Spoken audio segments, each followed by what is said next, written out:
boat. For the courtesy of those around you, please no flash photography or external video lights until we reach the greenhouses. I'll be back to speak with you once we reach the greenhouses. Until that time, please sit back, relax, and enjoy living with the land.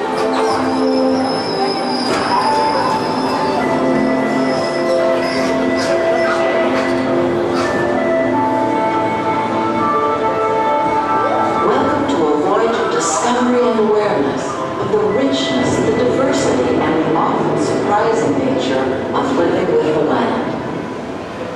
Our journey begins as dramatic and sudden changes are sweeping over the land. The approaching storm may seem violent and destructive to us, but to nature, it's a new beginning in the cycle of life.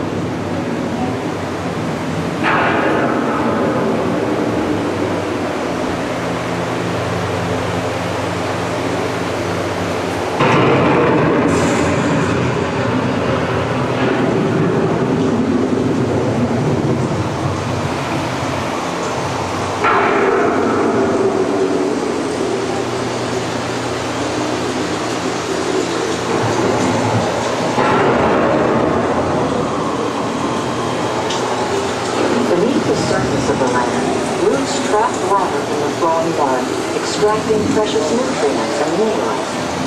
These elements, when derived from sunlight, create the diverse living systems of our planet.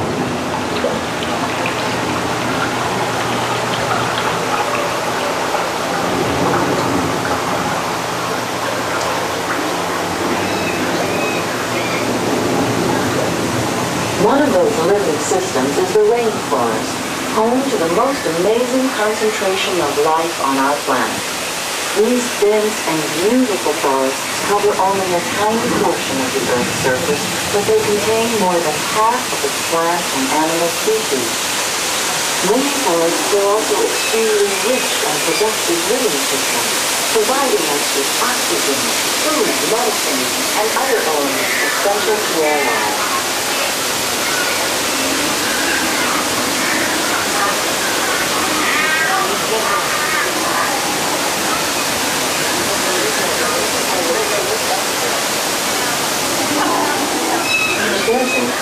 Nature has created a very different but no less beautiful living system.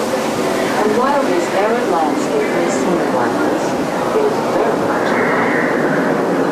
Plants and animals that have learned to survive in these harsh conditions make use of what little water they can find and avoid the scorching rays of the relentless sun.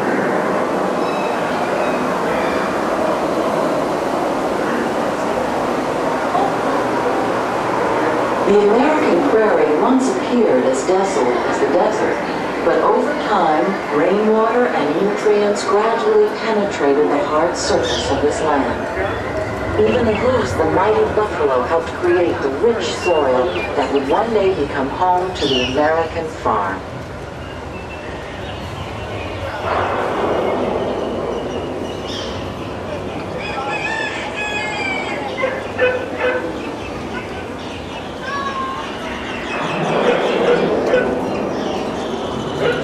Of all the forces at work on the land, humans have had one of the most profound effects.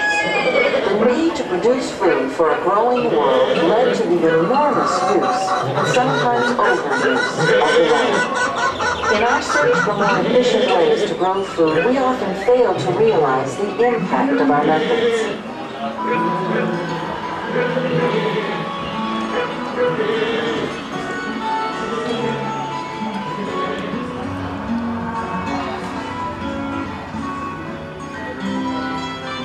Today, we're learning to live with the land, discovering better ways to grow food that will assure both human and environmental well-being. Farmlands across America, we're learning that by plowing under vegetation containing natural fertilizers, we can enrich the soil without the use of chemicals. In Saudi Arabia and Mexico, we're learning to produce food on desert seacoasts by developing and planting crops that thrive on salt water. Here at Epcot, we're learning to reduce the need for pesticides by using natural predators like ladybugs and wasps to control pests. In Japan, we're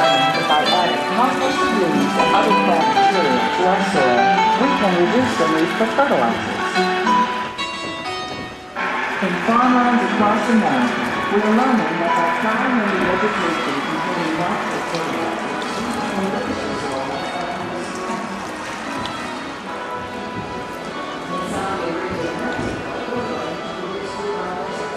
how do we meet tomorrow's growing needs for food production, yet still respect the needs of the land? Some of the answers are being discovered just ahead. Here in our living laboratory, scientists from Epcot, NASA, the Department of Agriculture, and Nestle are exploring innovative and sustainable methods of food production. As a part of this effort, we're working with the Future Harvest Centers to showcase new ideas from around the world. The tamarind and sesbania trees here on your right are being grown in Africa to help replenish soil and increase crop production. These fast-growing trees take nitrogen from the air and release natural fertilizers into the ground. By planting them among other crops, some farmers have been able to quadruple their harvest. These trees not only provide food for people and livestock, but also firewood for the home. The jackfruit tree to your left can produce fruit that's up to 40 pounds, contains carbohydrates, protein, and vitamins. It's like having a meal all in one little package. Almost 60% of the world's taro is being grown in Africa. These plants thrive in wetlands and moist soil, making them perfect for those areas where many other crops will not grow. Now the root of the taro looks very much like a potato, and like a potato it can be baked, boiled, mashed, or even fried. The taro root is a low-cost staple throughout Africa. Many of you will recognize the bananas that we have growing on either side of the boat. That's the world's most popular fruit. It's also an essential part of the diet in many tropical countries. As a little piece of trivia for you, one of these stalks produces only one bunch of bananas.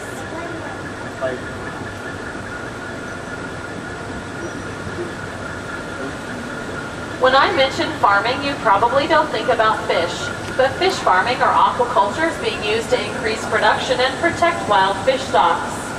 At the moment, we're doing some renovations on our fish farm. Normally, we grow sturgeon, tilapia, shrimp, and eels. Aquaculture produces about 20% of all fish consumed in the world today. The American alligators here on your right are no longer an endangered species. In fact, there are over 1 million here in Florida. Aquaculture is one of the main reasons for their recovery. Many alligators are raised on farms for their meat and hides, while others play a key role in wetlands conservation. Now, each year in this aqua cell, we can produce 6,500 pounds of fish. Many of the fish that are grown here are often featured in our restaurants here at Disney World.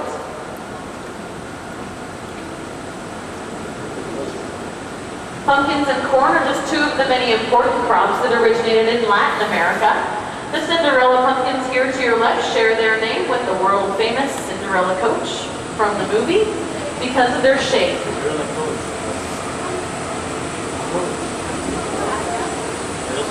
The teosinte you see growing on either side of the boat is the ancestor to today's corn. Through centuries of selective breeding, this weedy little plant has become the world's most widely grown grain. Scientists from Mexico and India have been working together to make corn more nutritious.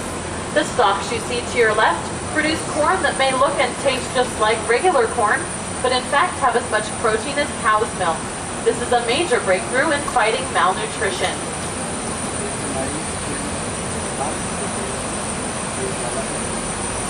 Here in this greenhouse, we're experimenting with innovative ways to grow Asian crops. Growing plants vertically helps with better airflow through the leaves as well as to reduce disease. You all can try this at home by growing plants on trellises. These Asian cucumbers are another example of how we fight disease. We grow this variety because of its resistance to powdery mildew, a disease that damages plants and reduces crop production. By growing disease-resistant plants and using beneficial insects to eat the insect pests, we have drastically reduced our use of pesticides. If you look at these lettuce beds right here, you'll see some kids making. Let's see. The contrasting lettuce. The winged bean here to your left, you may be seeing more of very soon. The whole plant is edible, it's high in protein, and it tastes great in stir-fry. It also releases nitrogen, a natural fertilizer, into the ground as it grows. It's being called the next miracle plant. There are over 800 species in the gourd family. We're growing some unusual looking ones here. The long gourd to your right, the long-handled dipper gourd to your left, and the wax gourd that we're growing on both sides of the boat can weigh up to 55 pounds. They take on the flavor of whatever they're cooked with. They're found primarily in Asia, and they're one of the only gourds that you can eat once it reaches full size. Here in our creative greenhouse, we're looking at cutting-edge methods of research that may change the way that we grow crops. You may have noticed in our greenhouses that we don't use any soil. This is a technique called hydroponics, and it's already being used in those areas where the soil has been depleted. We're taking this idea further with our computer-controlled drip irrigation system, and we're even experimenting with aeroponics. The plants get watered through the mist boxes here, and they receive the oxygen they need from the air. Here in our lab, we're working with the Department of Agriculture to improve plants through biotechnology, and in our last experiment here with NASA, we're looking at growing plants for space colonies. Not only will this help with food, but also with recycling oxygen and wastewater. There's a lot we can learn from science and nature about living with the land. The laboratories and greenhouses you've just seen are only part of the story. Once harvested, the food must be handled with care on the journey from the field to your table. Around the world, Nestle and other organizations are dedicated to improving the taste and the quality of the foods that you and I rely on and enjoy. Working together, we can preserve this land as a precious and beautiful resource while still meeting the needs of a growing world. Only then will we truly be living with the land. On behalf of Walt Disney World and Nestle, our sponsor, I'd like to thank you all for coming in and sharing this unique experience of living with the land. As a reminder to all of you, Future World closes tonight at 6 o'clock, with the exception of Test Track, Honey, I Shrunk the Audience, Spaceship Earth, and our newest attraction, Mission Space. Those 4 attractions, along with the World Showcase, will remain open until 9 o'clock, when we have illuminations, reflections of Earth, our laser light and fireworks display around the World Showcase Lagoon. Now, until the boat comes to a complete stop in the dock, please remain seated with your hands and feet inside the boat. Here at the land, we have 2 other attractions you can go and check out. The Circle of Life is an environmental fable featuring Simba, Timon, and Pumbaa from The Lion King. That show is upstairs. It runs every 18 minutes. Food Rocks is our all-star musical benefit on good nutrition, located right at the exit to Living with the Land. That show runs every 15 minutes, and it features such musical guests as Chubby Cheddar, the Beach Boys, and Food Rapper, just to name a few. Please look around you to make sure that you've gathered all of your personal belongings once the boat comes to a complete stop here at the dock. Please lower your head, watch your step exiting to the right and the rear of the boat down towards Food Rocks. Once again, thank you all for coming in. I hope you all have a wonderful evening of discovery here at Epcot. Bye everyone, have a great evening. You're welcome.